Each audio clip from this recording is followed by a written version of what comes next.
welcome Jack Ma. Thank you. Thank you. Thank you. We've all become very cognizant of Jack and his story. And when Alibaba went public with the largest IPO in history, we knew a lot more about him. So I want to talk about his personal story. I want to talk about how many times he tried and failed and what kept him going. I want to talk about where he is today and how he got here, and where he is going and how he expects to get there. And if he gets there, what will it all mean for him and for the people that he wants to inspire? So I begin with this question, though, Jack. Why are you back at Davos? It's a long break for 7 years. I think my last trip here was year 2008. But I was coming for year 2001 for the Young Global Leader for Tomorrow. And remember, I never heard about the Davos when I came. But when I came, in the Switzerland, so many young people demonstrate. It was such a horrible thing that and I asked them, why did they do it? They say, anti-globalization. And I say, why? Globalization is a great thing. Why people don't like it? And then we come all the way for 2 hours here. There's a machine gun. There's a people checking. I say, oh God, is that a forum or is it a prison we're gonna go? Is that? But when I joined the forum as the Young Global Leader, I was thrilled by so many ideas. For the first 3-4 years, I learned what does the globalization mean? What does the corporate citizenship mean? What about social responsibility mean? All these new ideas, and I see so many great leaders talking about leadership, and I benefit a lot.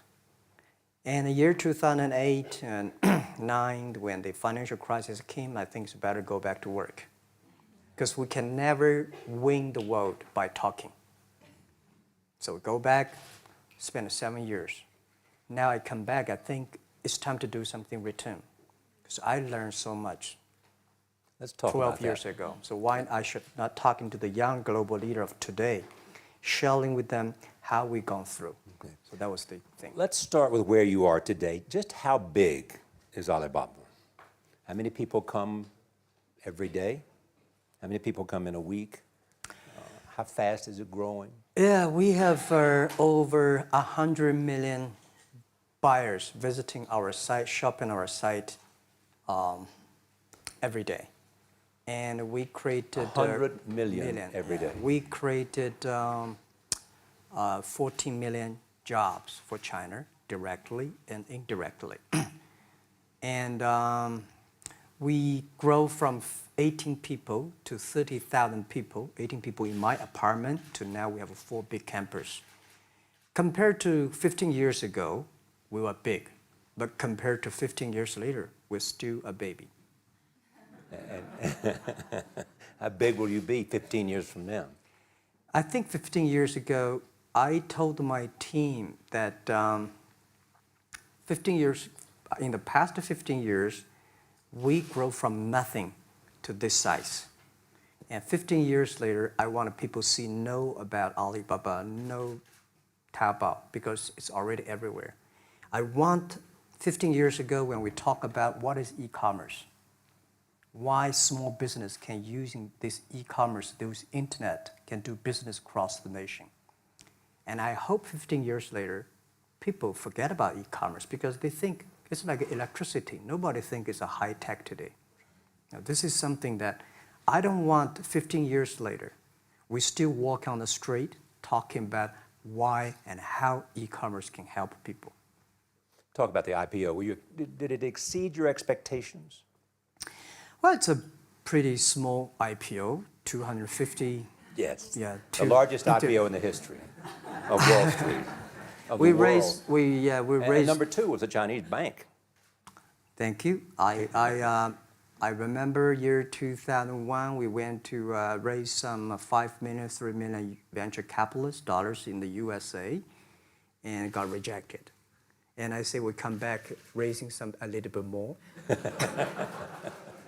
But I think, what we think more about is for $25 billion, how we can spend the money efficiently, because this is not the money, this is the trust from the world, the trust from those people.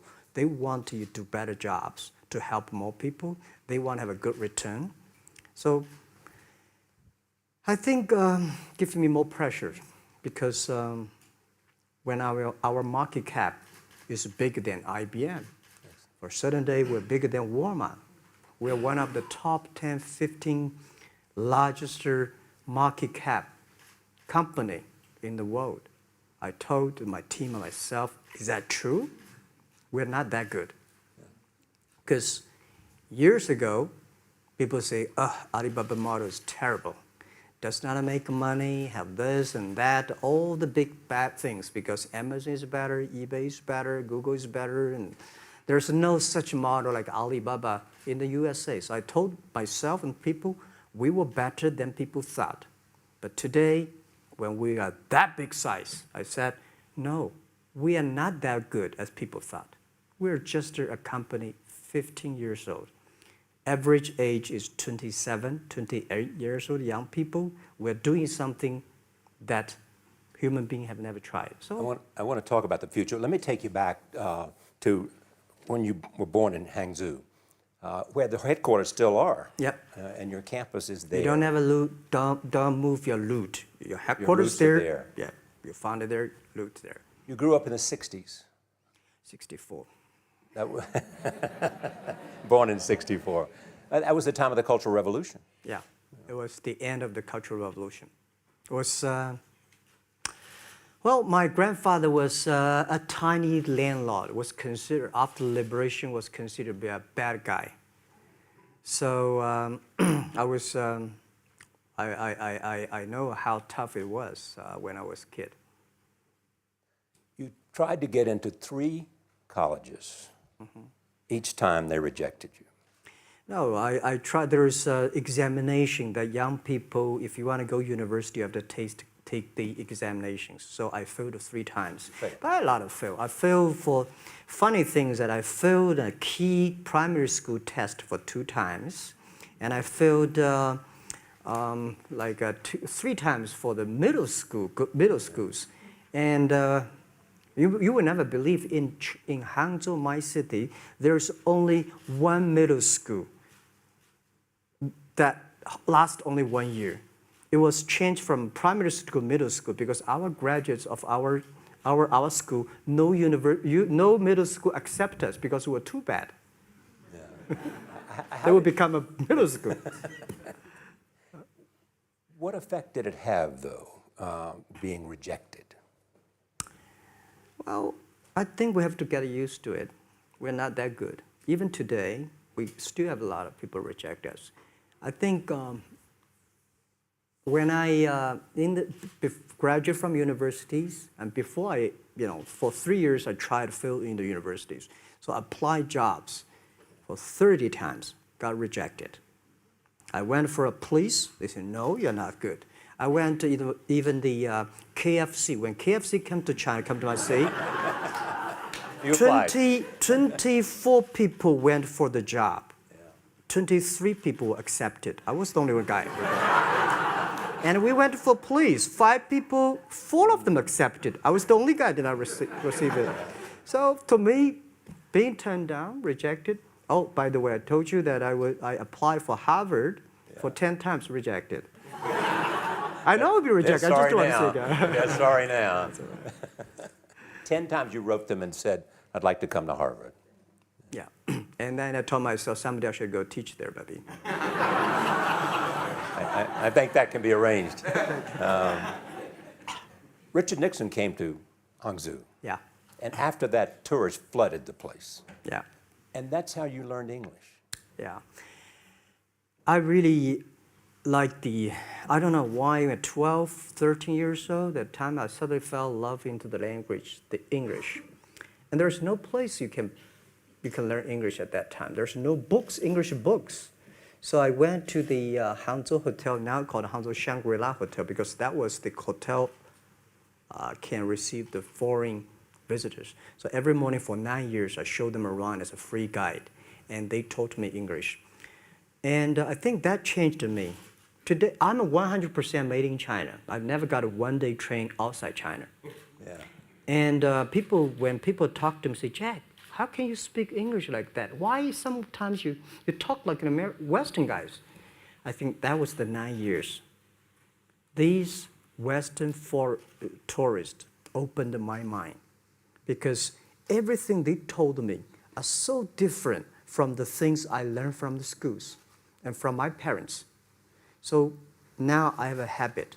Whatever I see, whatever I read, I use my mind. Think about for 2 minutes. Is that how Ma Jun became Jack Ma? Actually, Jack, the name was given by a lady in tennis. She's a tourist. She came here and she said, came to Hangzhou. We become a pen friends. Ma Ring is so difficult to pronounce. So she said, do you have an English name? I said, don't. So can you give me an English name? She said, okay. She said, my father called it Jack. My husband called Jack. What do you think about Jack? I said, good. So I've been using that for that many years. Yeah. First visit to America, 1995? 1995, yeah. I would come here for a project helping the local government to building up a highway. And you tried the internet. I tried the internet in Seattle. And in a building called the U.S. Bank. I don't know whether the U.S. Bank is still there or not, but it's a building. And my friend opened a small office, which is like only 10% bigger than this room. And there are a lot of computers in there. And he said, Jack, this is internet. I asked, what is internet? He said, search whatever you want. At that time, they used Mosaic, very slow, right? Yeah. And I said, I don't use it. I don't want to type because computer is so expensive in China. If I destroy it, yes, I cannot pay. He said, just to search it. So I searched the first word, beer. I don't know why, because it's easy to spell, baby. And I see beers from Germany, beers from USA, beers from Japan, but there's no beer from China. And I say, okay, type the second word is China. No data. Nothing. Nothing. And I said, 1995. 1995, no data about China. So I talked to my friend, why not make something about China? So we made a small, very ugly looking page called China. It's something like I did a translation agency, we listed on there. It was so shocking. We launched at 9:40 in the morning. 12:30, I got a phone call from my friend. He said, Jack, you got 5 emails. I said, what is email? And they say, these are the things. So people so excited. Where are you? This is the first time I see a Chinese website on that. How can we can we do something together? So I think this is something interesting. So we should do it. Why did you call it Alibaba? Alibaba? Well, when I started, I think internet is global. We should have a global name. And a name that, interesting, like at that time, the best name is Yahoo. Right? So I've been thinking for many days, suddenly think Alibaba is a good name. So I happened to be in San Francisco that day. I did have a lunch, and the waitress came. I asked her, do you know about Alibaba? She said, yes. I said, what is Alibaba? She said, Open Sesame. Good. So I went on the street, asked about 10, 20 people. They all know about Alibaba, 40 Thieves, and Open Sesame. And I think this is a good name. And start with A. Whatever you talk about, Alibaba is always top. You have said before that in creating Alibaba, you had to create trust. Yeah. Because people in China were used to face-to-face. Yeah. How did you create trust? I think because we started doing business on internet. I don't know you, you don't know me. So how can you do things online unless you have trust? So for e-commerce, the most important thing was trust. I think when I first went to USA for raising money, talk to the venture capitalists, a lot of people say, oh, Jack, no. China doing business by the guanxi. How can you do business on internet? And I know that without the trust system, the credit system, it's impossible to do business. So in the past 14 years, everything we do is trying to build up the trust system, the record system. Well, Charlie, I'm so proud today when I talk to the young. Today in China and in the world, people don't trust each other. The government and people and media and everybody think, this guy's cheating. But because of e-commerce, we finish 60 million transactions every day. People don't know each other. I don't know you, I send products to you. You don't know me, you wire the money to me. And I don't know you, I give a person a package, I don't know him. He took something to cross the ocean, cross the river, and send. This is the trust. We have at least 60 million trust happening every day. But you created it by creating an escrow account in the beginning. Yep. And so you keep the money until they got the product. Yeah. And then you release the money. That's true. I mean, the escrow service is about Alipay. When I had, this idea, I would love Davos, because it was a big decision. Because for first 3 years, Alibaba is just like e-marketplaces for information. What do you have? What I have? We talk a lot of time, but don't do any business because there is no payment. I talk to the banks. No banks want to do it. Banks say, no, this thing never work. So I don't know what to do. Because if I start to launch a payment system, it's against the financial legal laws. Because you have to have a license. But if I don't do it, e-commerce will go nowhere. So then I went to Davos. I listened to a leadership discussion. Leadership is about responsibility. And after I listened to that panel, I give a call to my friends, my colleagues in my apartment, say, do it now, immediately. If something wrong, the government not happy about that, if one body has to go to the prison, Jack might go to the prison. Because it is so important for China, for the world, to build up the trust system. And if you did not do it, I said, and do not do it properly, stealing money, money wash, no trust record, I send you to the prison. So that was the thing. And people don't like it. So many people I talked to at that time for Alipay, they say, this is the stupidest idea you have ever got. But I say, I don't wear the stupid clever as long as people use it. Now we have 800 million people using this Alipay. Stupid things, if you do whatever is better. Alipay is a privately held thing. It's not part of Alibaba. No, it's a private. Let me talk about money for a second. Yeah. You have never gotten money from the Chinese government? No. None. I want it at the beginning, and later I don't want it because I think if the company always think about picking money from out of the government pockets, that company is rubbish. Think about how can you make money from the customers and market and then help customers succeed. That's our philosophy. No money from Chinese banks? No. No. I at that time I want, and now they want to give me, I don't want it. Yeah. All right. Your relationship with the government. Mm-hmm.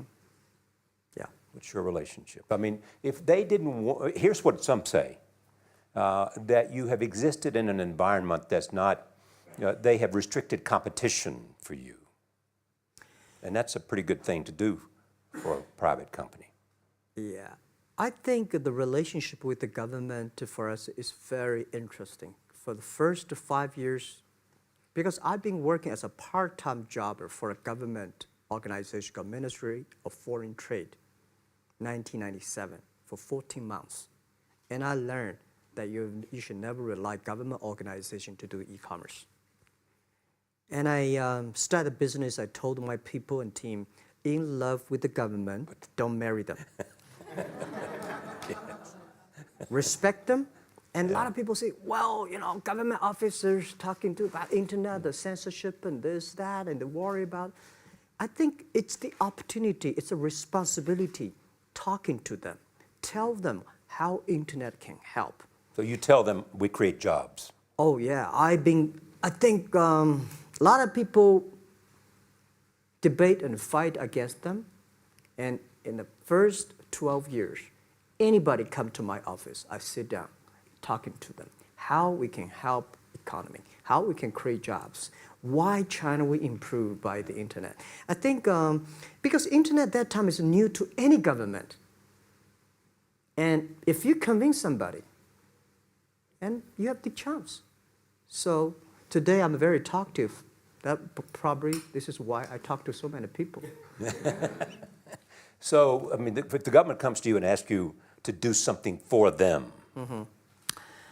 Normally, when government comes say, Jack, can you do this project? I say no.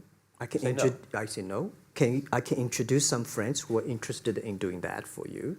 But if they continue to want me to do it, I say, okay, I do it, but I don't charge. I hope next time don't come to me again. But recently, we help some government organizations do it. For example, every Spring Festival, the train ticket is so difficult. Hundreds and thousands of farmers work in the cities. In the Spring Festival, they go to the hometown. But when they order tickets on the other way, the whole system crashed for 5 years. So I told my young people, go support them. Don't charge anything. Because I don't want to see millions of farmers go back to city and they cannot buy the tickets. So it's something that it's not for money. It's something it's not for the government. It's for the millions of people. They can buy tickets in the snowy night and they don't have to wait. They just use mobile phone, online, they get ticket. One way stop along the route to where you are in that big IPO was Yahoo. Jerry Yang gave you invested $1 billion. Yeah. $1 billion. Yeah. It turned out to be a pretty good investment for Yahoo. Yeah. But one time after another, you raised this money on your own outside of China with investors. Yeah, I'm very thankful for all the investors because 1999, year 2000, and even at the Yahoo time, a lot of people say this Jack is crazy. He's doing something that we don't understand. A lot of venture capitalists give you money because there is such a American model already there.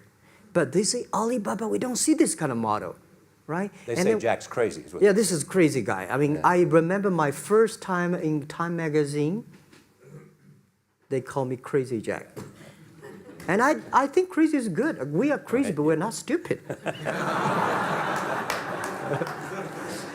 We know what we are doing, but if everybody agree with me, if everybody believe our idea is good, we have no chance. So that's the money we raised. We're very thankful. So when our investors make a lot of money, I feel proud and honored. As you know, in the United States, issues have risen about privacy. Yeah. Google and Apple, and questions of whether the government should have access to files. How do you handle that if the Chinese government says you know a lot about people? You have transactional relationships with lots of people. And they say, we want to see your files.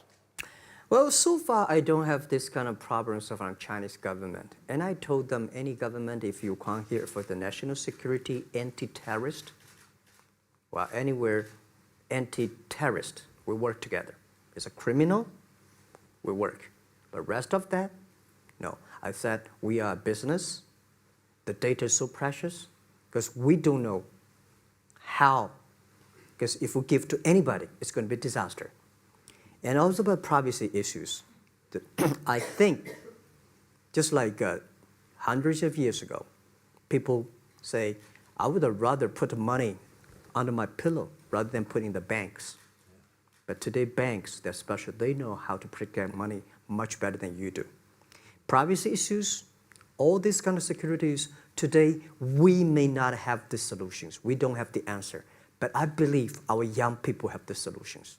In the next 10, 20 years, there will be breakthrough on that. And I'm fully confident on that.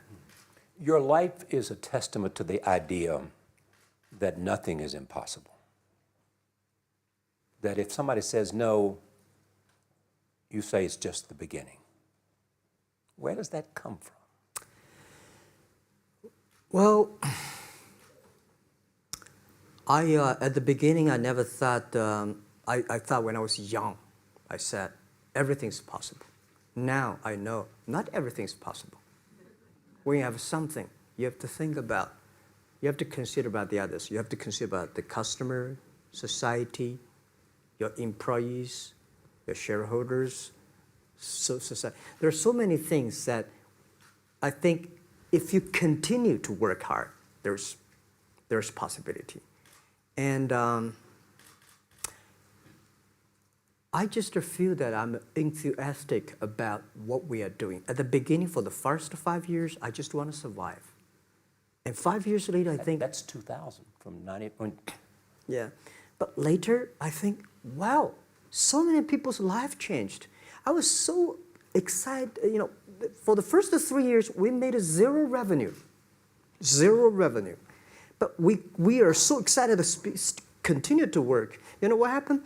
I remember many times when I go to a restaurant and have dinner, somebody came, when I was trying to pay the bill, the owner of the restaurant came to say, "Sir, your bill is paid by someone."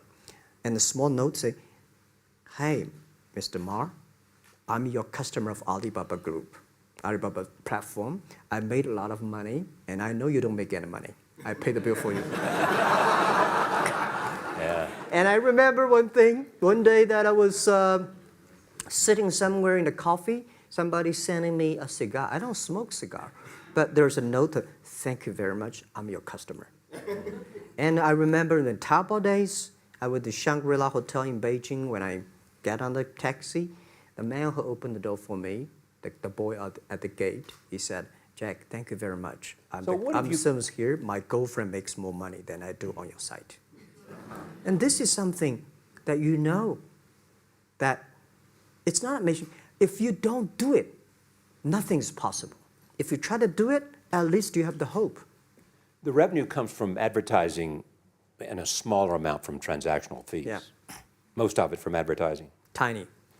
Tiny from advertising? Tiny from advertising, tiny from transactions, because we need big mass. Now we have more than 10 million small business power sellers selling our site to everywhere. So the transactions we have is second after Walmart. So tiny. Second after Walmart. Yeah, tiny of the of the money already make us big. So, you know, second after Walmart. I remember one of the senior management of Walmart guys came to Hangzhou 5 years ago. He said, "Jack, you know, you did a great job," and blah, blah, blah. So I said, "Maybe in 10 years we'll be bigger than Walmart." He said, "Young man, you have a good hope." So we said, "I make a bet. I think in 10 years we'll be bigger than Walmart on the sales." Because if you want to have 10,000 new customers, you have to build a new warehouse and this, that. For me, 2 servers. What's your market cap versus Walmart today? I don't know, but I don't maybe either. some. It's close.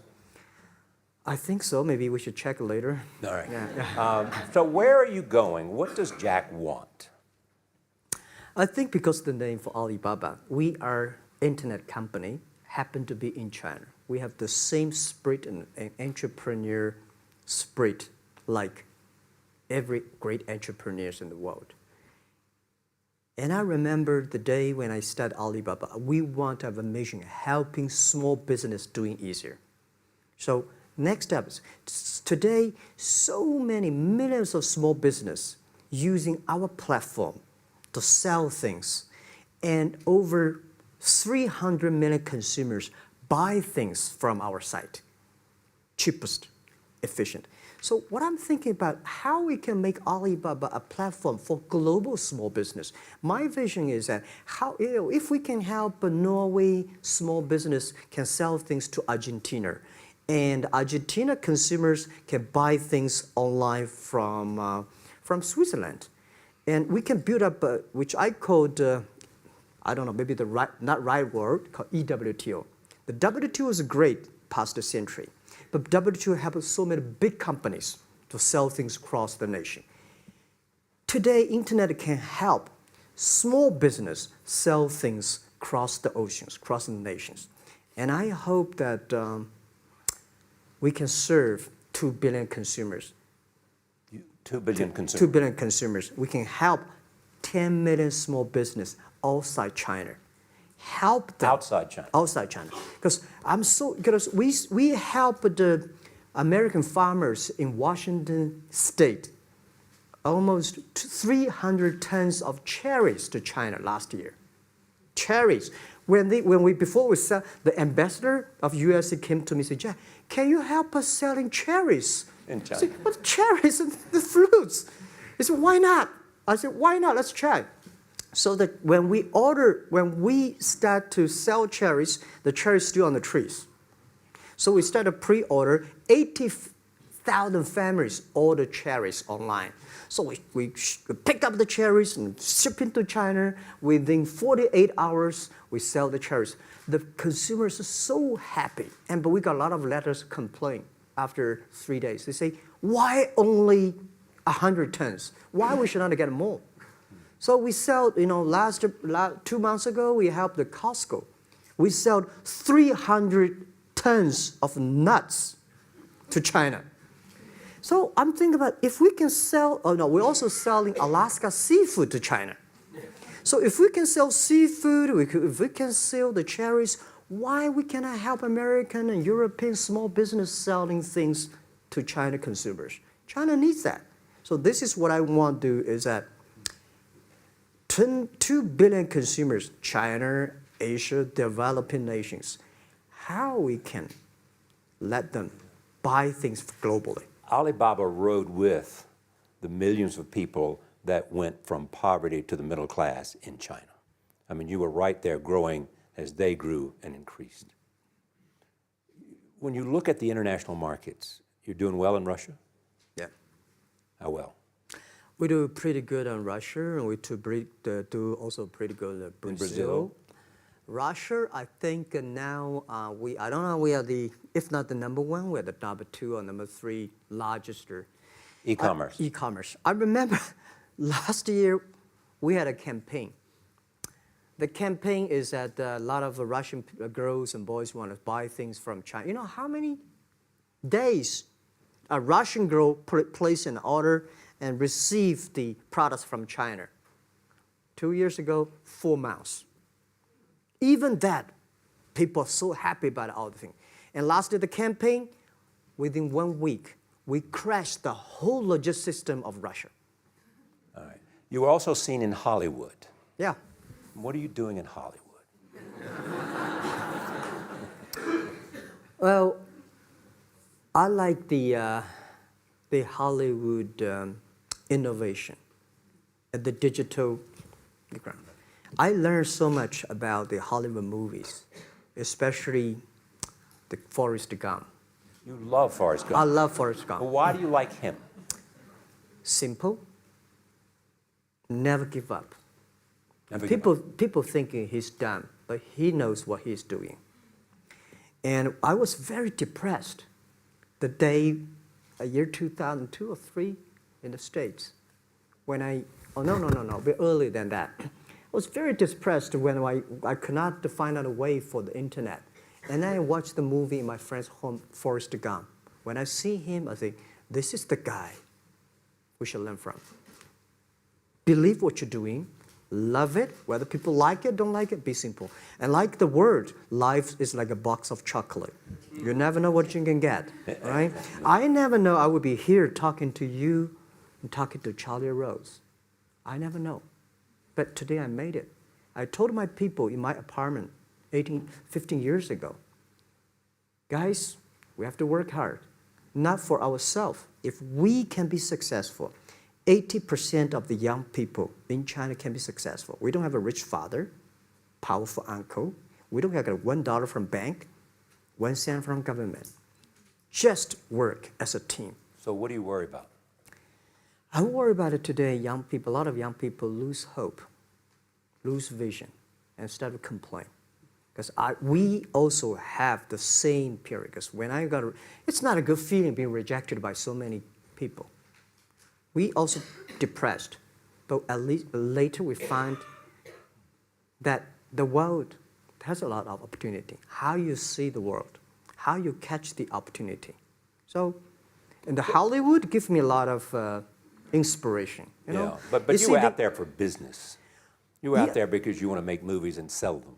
I want to make the movie for business-wise. We are e-commerce company. We have a lot of products that need logistic. But movie, TV, these are things you don't need logistic system.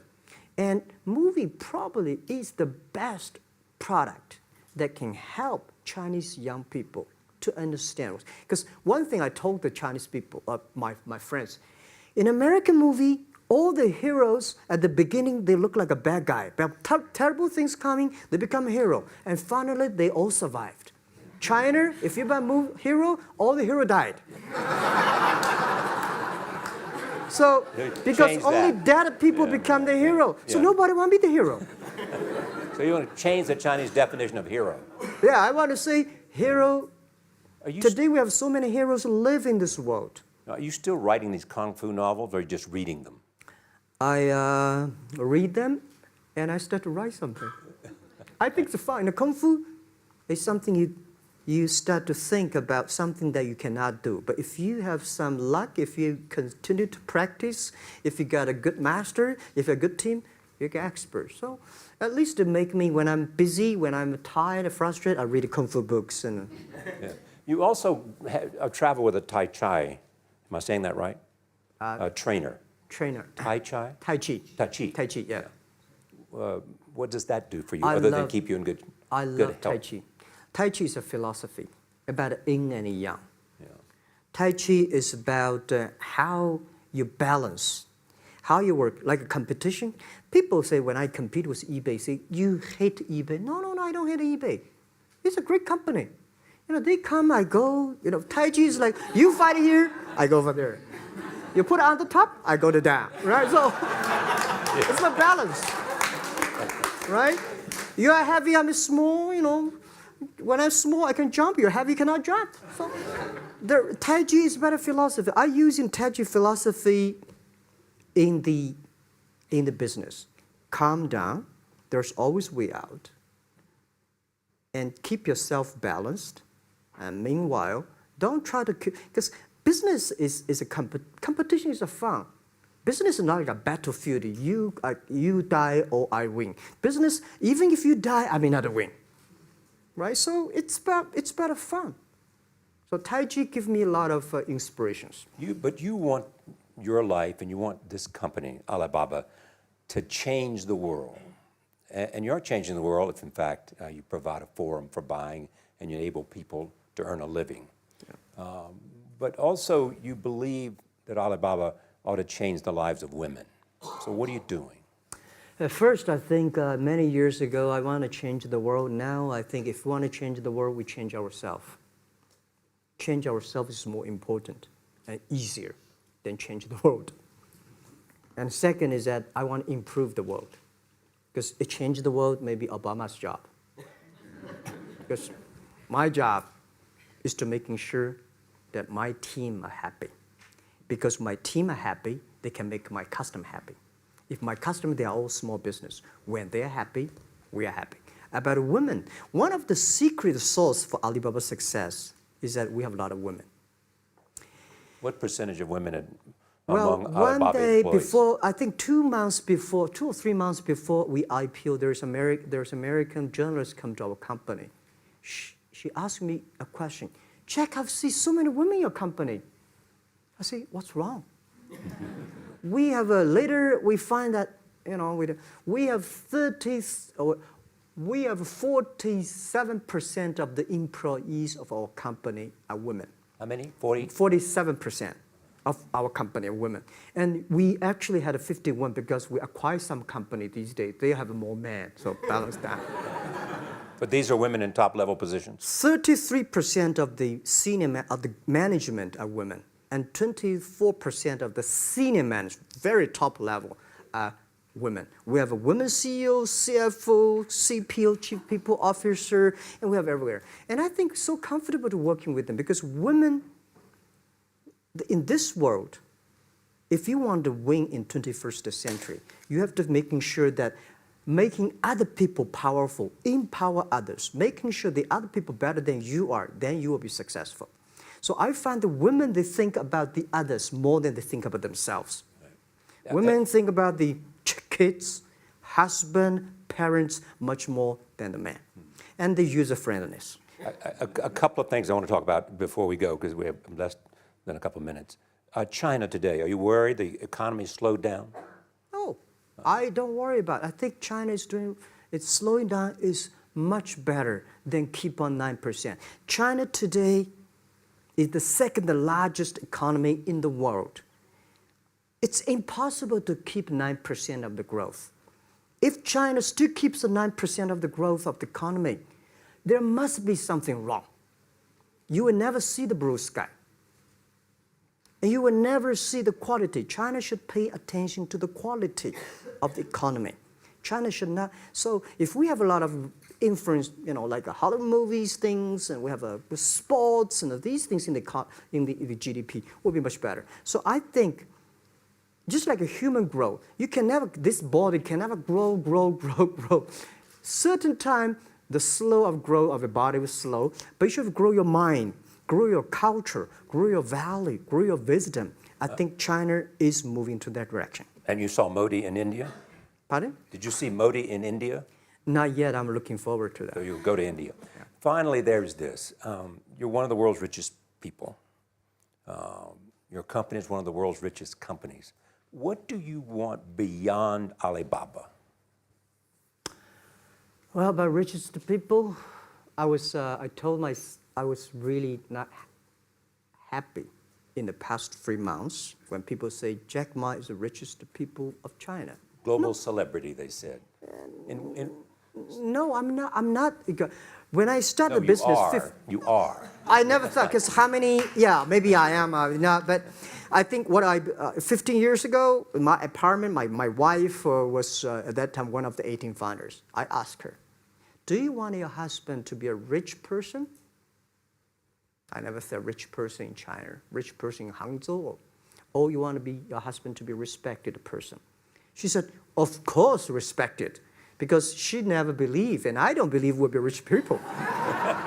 We just want to survive. But I believe when you have $1 million, that's your money.